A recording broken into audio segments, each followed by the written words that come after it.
International labour organisation হচ্ছে সারা বিশ্বের শ্রমিকদের একটা সংগঠন এবং এখানে সব সময় শ্রমিকদের অধিকার যাতে রক্ষা হয় সেই নিয়ে আলোচনা হয় এবং সেইটা নিয়েই তাদের বক্তব্য সব সময় থাকে। তো তাদের সাথে আমরা এখন বসেছিলাম। আপনারা জানেন যে আমরা আমাদের শ্রম আইনটা সংশোধন করছি। এটাও আপনারা জানেন যে এটা সংশোধিত হয়েছিল আপনার গত পার্লামেন্টে এবং এটা মহামান্য রাষ্ট্রপতির কাছে গিয়েছিল। মহামান্য রাষ্ট্রপতির কাছে যাওয়া পৌঁছানোর পরে দেখা যায় যে কিছু ত্রুটি বিচ্যুতি ছিল, যেই জন্য এটা আবার ফেরত আনা হয়েছে। এই আইন যখন প্রণয়ন করা হয় তখন আমরা সারা বিশ্বের বেস্ট প্র্যাকটিস সেগুলি আমরা কিন্তু অন্তর্ভুক্ত করার চেষ্টা করি এবং সেই বেস্ট প্র্যাকটিস অন্তর্ভুক্ত করার যে চেষ্টা সেইখানে কিন্তু ইন্টারন্যাশনাল লেবার অর্গানাইজেশনের একটা কন্ট্রিবিউশন থাকে।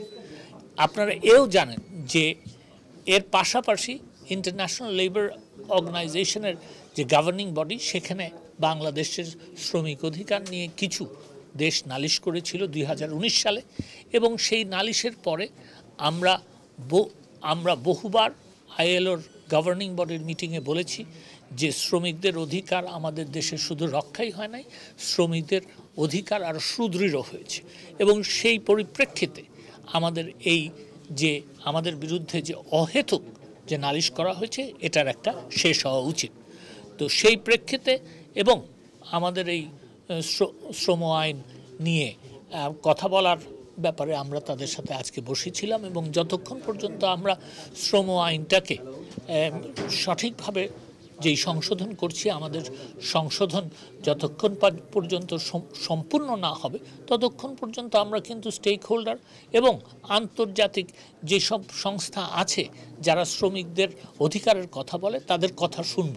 শ্রমিকদের অধিকার রক্ষা সংরক্ষণ সব কিছু করার জন্য যার যার কথা শোনা আমরা শুনব। সেই কারণেই আমরা মূলত আলাপ আলোচনায় বসেছিলাম। আমরা তাদের সাজেশন শুনেছি এবং এখানে এই আজকের মিটিংয়ে সিদ্ধান্ত হয়েছে আগামী 7 তারিখে আইএলওর যে কিছু সাজেশন আছে তারা সেইটা মিনিস্ট্রি অফ লেবার অ্যান্ড এমপ্লয়মেন্টের যে টেকনিক্যাল কমিটি সেইখানে উপস্থাপন করবেন এবং 12ই মে আমরা সেটা সম্পন্ন করার জন্য একটা সভা ডাকবো এবং 12ই মে যে সভা হবে সেখানে এই সাজেশন এবং আমরা যে সংশোধনের ব্যাপারে আইএলওর যে বক্তব্য সেগুলির ব্যাপারে একটা ক্লোজার আনবো। ধন্যবাদ। সুনির্দিষ্টভাবে যেই সব পরামর্শ তারা দিয়েছেন আমার মনে হয় আমরা বুঝতে পারছি যে সেইগুলি কিন্তু আমরা আমাদের যেই সংশোধন আছে সেগুলির মধ্যে অন্তর্ভুক্ত করা হয়েছে। তার মধ্যে উল্লেখযোগ্য, আমি সবগুলি বলবো না, উল্লেখযোগ্য যেটা সেটা হচ্ছে আপনার থ্রেশহোল্ড কমিয়ে আনা।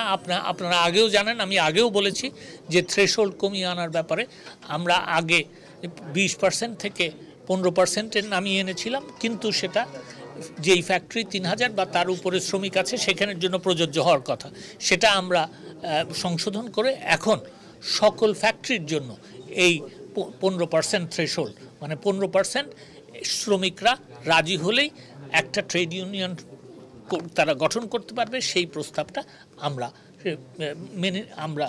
মেনে নিয়েছি এবং সেটা অন্তর্ভুক্ত করছি।